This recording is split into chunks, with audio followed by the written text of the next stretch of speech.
She was actually a really sporty person, and usually we would go with our family to play badminton. I went for my night exercise. When I came back from my night exercise, I realized that there's numbness on my leg. When I walk, I feel like floating in the air. The next day I went to the GP, they confirmed that I had a stroke.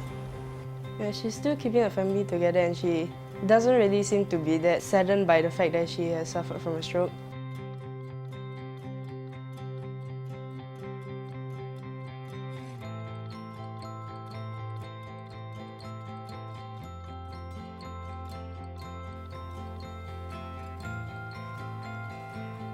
Before we had the tele-rehab system, it was kind of difficult because we had to drive her to and fro to the hospital. I think it's more convenient. It's good that it motivates my wife to do her exercise more regularly and even independently. Yeah, I like the system. I find it useful, efficient, and convenient. It saves us on the traveling time to the daily rehab center. I can have FaceTime with my therapist. Then she will let me know about my progress. She will upgrade the level if there's improvement. I hope for a fast recovery so that I can go back to work and join my friend for karaoke. My hope for my mom is that she can get a quick recovery so that she can continue cooking for her family, because I'm not that good of a cook. Singapore has seen stroke cases increase over the past 5 years. Last year, there were more than 6,500 stroke victims above the age of 15. Now, that's about 14% higher than the number reported in 2009.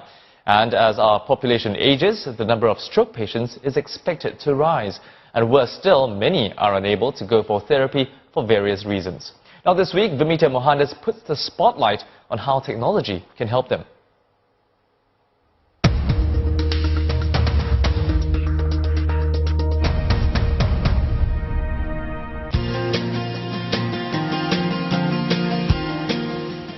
Year-old Madam Doris Zen, a mother of 3, once lived an active life juggling her work and family commitments and exercising daily. That was until she suffered a stroke in March this year. After I had a stroke, I cannot go to work. I had to quit my job. I cannot do my household work. I cannot go my daily exercise. And cannot go out with my friends. I felt very sad. It's just at the end of my work. Cannot go out on my own. I cannot go shopping, cannot go karaoke. After being discharged from the Singapore General Hospital, she was recommended to sign up for tele-rehabilitation. It's a low-cost program that uses real-time video conferencing, allowing therapists to treat and communicate with patients in the comfort of their own homes. The program is a result of a collaboration between the Singapore Millennium Foundation, the National University Hospital, Singapore General Hospital, and Ang Mo Kio Tai Hua Kwan Hospital. Patients do exercises prescribed by therapists by following videos they can view on their iPads. Sensors are attached to the patient which transmit data and their progress via Bluetooth to the iPad. Therapists can find out if their patients are doing their exercises correctly and inform them if they're not. They can also check for anomalies using the data or watch recordings of the exercise. Right now, most of the tele-rehabilitation is actually done using video conferencing. So if you do it via video conferencing, what the therapist at the other side will only see an image. But it's difficult for them to understand, like, for example, if I raise my hand, what is the angle? So what we have done is we have developed some wearable wireless devices. So when you raise your hand, we are able to measure how high you have raised your hand in terms of angles and how long you have actually sustained that particular angle. And this has certainly benefited Doris. After the 12 weeks of assessment, we realize now Doris is able to move around even without any assistive devices like a walking stick or a wheelchair or a walking frame. Her range of motion over her left hand and her left leg has improved much. She's able to walk even without any help from anybody. The idea of the tele-rehabilitation system was mooted 5 years ago, and based on studies that the team had done over 2 years, it found that stroke patients who returned for rehabilitation had better and faster recovery. Unfortunately, only 1/3 of them returned for rehab, and the majority of them who usually had disabilities said they found it difficult to travel from their homes to a day rehab center.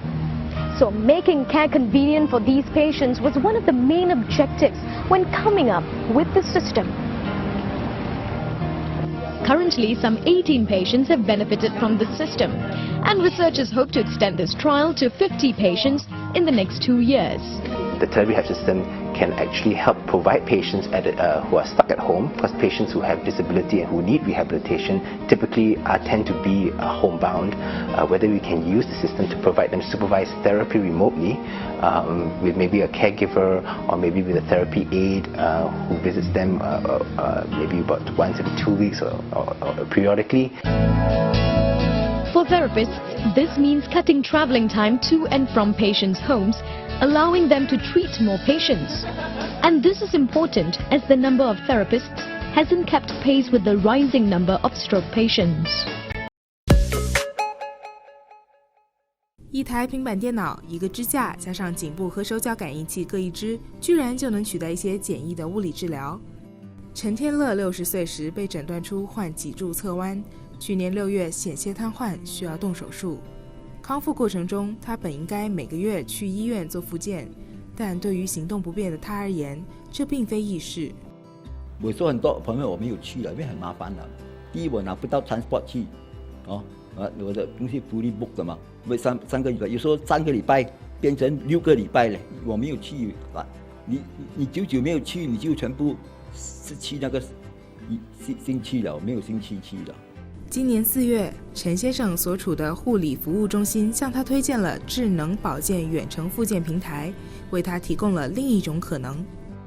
这个平台由综合保健信息系统公司、新加坡国立大学电子与计算机工程系以及国大苏瑞福公共卫生学院合作推出，利用电子通讯科技，让病患在家中就能跟随程序一起做复健运动。很理想了，可以用了，不用省了吗？不用去医院了，主要说那个。治疗期间，每名病患可以租借器材，平板电脑内设有智能保健远程复健的应用程序。这个新的复健平台，如果说能够节省时间是对的，因为呢，我们不需要来到病人的家里呢来做复健，我们可以在公司呢选配适当的运动，然后调整他们的尺度啊、跟频率还有难度，之后呢，他们能够在他们的平板电脑上跟着那个人跟他们一起做运动，然后所记录下的那些资料呢，会传送到我们的平板电脑，所以这个省下我们能来到病人家的时间，这是第一啊。第二呢，我们可以通过自己的空档呢，阅读那些资料。通过这个平台，他们其实会对自己的运动有归属感，比较有责任心，因为他们懂自己要做，然后做了会对他们自己有帮助。当然还有其他的运动是可以加进去的，譬如脊椎的运动啊，还是比较多移动啊，就做比较多平衡的运动，就没有在那仪器里面，所以希望他们可以就是加进去，如果有机会的话。这项试验计划由卫生部拨款资助，目前已经有11名病患受惠。卫生部兼通讯及新闻部高级政务部长徐方达在探访陈先生的时候说，若试验计划反应良好，这项服务将获得进一步的推广。随着新加坡的人口老化我们要尽量的让病人呢能够在社区里、在家里也能够得到良好的医疗服务。价格方面呢，我们首先最重要的就是不能够比就是面对面的服务呢来得贵下一步呢就是要怎么样把它扩展到更多的这个服务中心，给更多的病人能够受惠这样从中呢也可以就是降低我们的运作成本。实验计划最迟在今年底扩大，分阶段于10家公共医院和医疗机构推行，预计在明年底会有1000名病患受惠。Today, nurses spend most of their time monitoring patients' vital signs and recording the data in the system. Also, they trolley the devices to monitor a patient only at periodic intervals, leaving them unattended at most times. Thus, quality care of bed patients are compromised in hospitals. It is found that up to 70% of adverse events occur outside of ICU, in unmonitored beds. We asked, can we make this better? The result is 5-Tall, a clinical-grade solution that enables quality care. 5-Tall is a smart wearable patch that monitors key vital signs and transmits data wirelessly to the cloud. It is easy to set up, calibrate, and fixed on patients, and it is weightless, convenient, and safe. 5-Tall supports remote diagnosis by clinicians through continuous automated monitoring. It also comes with alert systems and a long battery life. With 5-Tall, monitoring is made efficient and no abnormalities left unnoticed. Nurses can now spend quality time with patients that puts a smile on their face. 5-Tall, for quality care that touches people's life. Favored by hospitals and doctors.